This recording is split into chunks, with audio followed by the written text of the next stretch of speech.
Hi friends, welcome back to our channel. இந்த என்ன பார்க்க போகிறோம்னா 6ஆம் வகுப்பு குடிமையியல் ஃபஸ்ட் டேர்ம் புக்கு 2வது பாடம் சமத்துவம் பெறுதல். மொத்தமே 2 பாடம் தான் இருக்குது. ஸோ இதோட ஃபஸ்ட் டேர்ம் பாலிட்டி வந்து முடிஞ்சிடும். ஃபஸ்ட் கொஸ்டின் பாருங்கள். தென்னாப்பிரிக்காவில் நிலவிய இன நிறவெறிக்கு எதிராக போராடிய நெல்சன் மண்டேலா டேஸ் ஆண்டுகள் சிறையில் அடைக்கப்பட்டார்.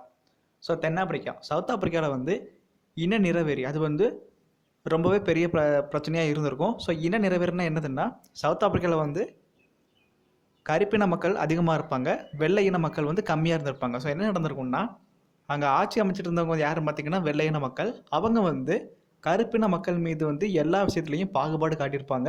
ஸோ அதற்கு எதிராக போராடியவர் தான் நெல்சன் மண்டேலா. ஸோ அரசாங்கத்திற்கு எதிராக வந்து போராடி இருப்பார். ஸோ போராடினா என்ன பண்ணுவாங்க, அரசாங்கம் அரெஸ்ட் தான் பண்ணுவாங்க. ஸோ அரெஸ்ட் பண்ணியாச்சு. எப்போ அரெஸ்ட் பண்ணியிருப்பாங்கன்னா 1962 வந்து அரெஸ்ட் பண்ணியிருப்பாங்க.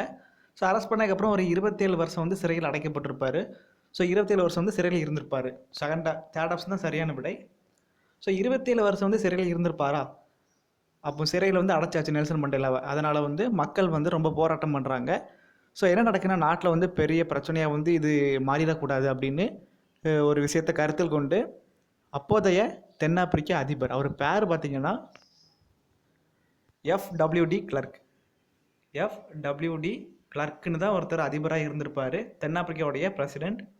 அவர் என்ன பண்ணியிருப்பாருன்னா, இவரை விடுதலை பண்ணியாச்சுன்னா பிரச்சனை வந்து முடிஞ்சிடும். ஸோ விடுதலை பண்ணாமல் வச்சுருந்தா பெரிய பிரச்சனையாக மாறிடும். அதனால் இவரை வந்து விடுதலை பண்ணியிருப்பாங்க.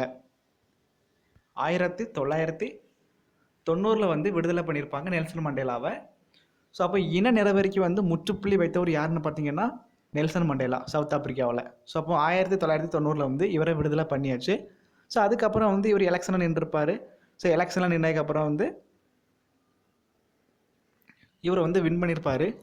வின் பண்ணி 1994 1999 வரை சவுத் ஆப்பிரிக்காவுடைய அதிபர், பிரசிடெண்ட்டாக வந்து ஆட்சி புரிஞ்சிருப்பார். ஸோ சவுத் ஆப்பிரிக்காவில் தேர்ந்தெடுக்கப்பட்ட முதல் கருப்பின அதிபர் வந்து இவர் தான்.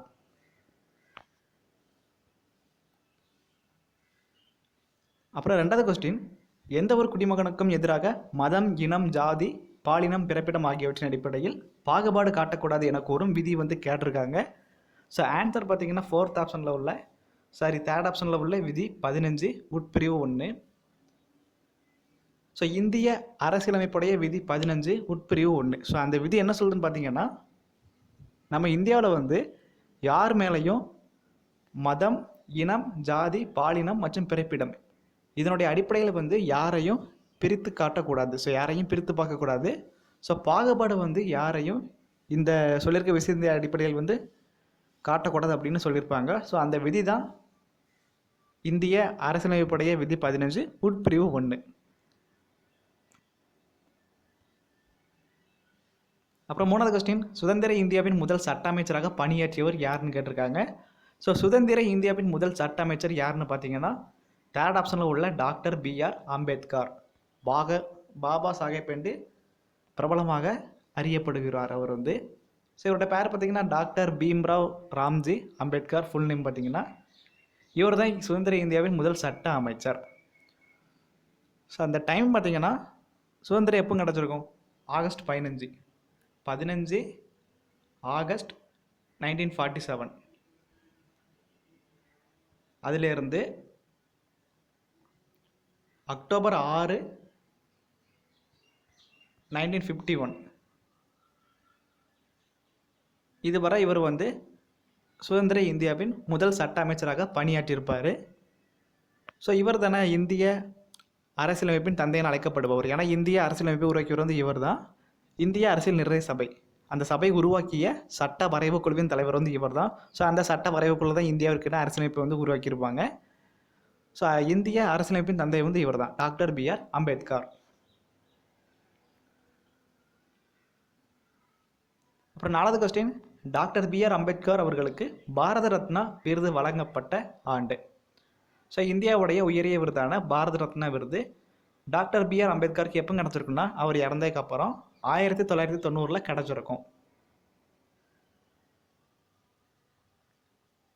அப்புறம் 5வது கொஸ்டின், 2011ஆம் ஆண்டின் மக்கள் தொகை கணக்கெடுப்பின்படி தமிழகத்தில் அதிக எழுத்தறிவு விகிதம் கொண்டுள்ள மாவட்டம் வந்து எதுன்னு கேட்டிருக்காங்க. ஸோ 2011 மக்கள் தொகை கணக்கெடுப்பு, அந்த கணக்கெடுப்பின்படி அதிகமான எழுத்தறிவு விகிதம் கொண்ட தமிழக மாநிலம் வந்து எதுன்னு பார்த்தீங்கன்னா கன்னியாகுமரி. 4th ஆப்ஷன் தான் சரியான விடை. ஸோ கன்னியாகுமரி தான் எழுத்தறிவு விகிதத்தில் வந்து ஃபஸ்ட்டு இருந்திருக்கு 2011ஆம் ஆண்டு மக்கள் தொகை கணக்கெடுப்பின்படி. ஸோ பர்சன்டேஜ் பார்த்தீங்கன்னா அங்கே உள்ள கல்வி அறிவு பெற்றோர்களின் எண்ணிக்கை வந்து மொத்தம் சதவிகிதம் பார்த்தீங்கன்னா 91.75%. ஸோ ஃபஸ்ட்டு வந்து கன்னியாகுமரி தான் 91.75%. இதுவே ரெண்டாவது பார்த்தீங்கன்னா சென்னை, அதோடைய சதவீதம் பார்த்தீங்கன்னா 90.18%. ஸோ ஃபஸ்ட்டு கன்னியாகுமரி, ரெண்டாவது வந்து சென்னை. ஸோ இந்த லிஸ்ட்டில் வந்து லாஸ்ட்டு, அதாவது குறைவான எழுத்தறிவு விகிதம் கொண்ட தமிழக மாவட்டம் பார்த்திங்கன்னா தருமபுரி. ஸோ இதுதான் லாஸ்ட்டு. இதோடைய பர்சன்டேஜ் பார்த்திங்கன்னா 68.54%. ஸோ அதிகம்னா கன்னியாகுமரி, குறைவானதான் தருமபுரி.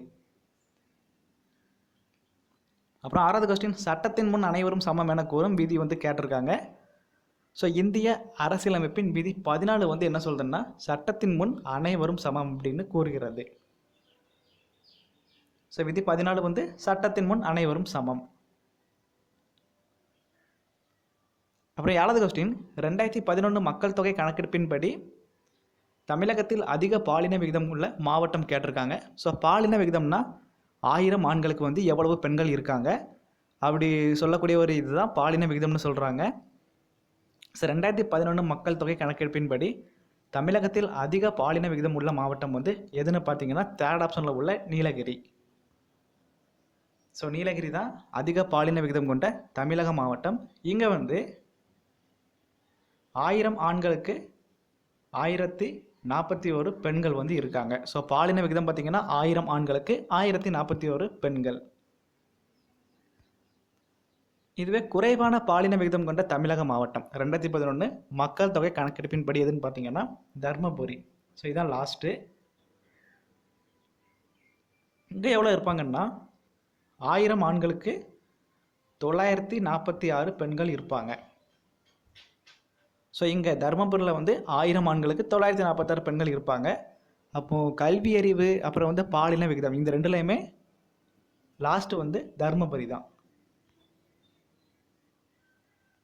அப்புறம் 8வது question, doctor APJ Abdul Kalam அவர்களுக்கு பாரத ரத்னா விருது வழங்கப்பட்ட ஆண்டு கேட்டிருக்காங்க. ஸோ ஏவுகணை நாயகன் டாக்டர் ஏபிஜே அப்துல் கலாம் அவருக்கு வந்து 1997 பாரத ரத்னா விருது வந்து வழங்கப்பட்டிருக்கும்.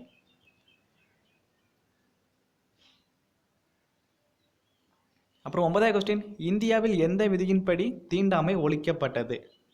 ஸோ இந்திய அரசியலமைப்பின் விதி 17 படி இந்தியாவில் வந்து தீண்டாமை அந்த விஷயத்தை வந்து முற்றிலுமாக ஒழிச்சிருப்பாங்க. ஸோ விதி 17 படி இந்தியாவில் தீண்டாமை வந்து ஒழிக்கப்பட்டிருக்கும்.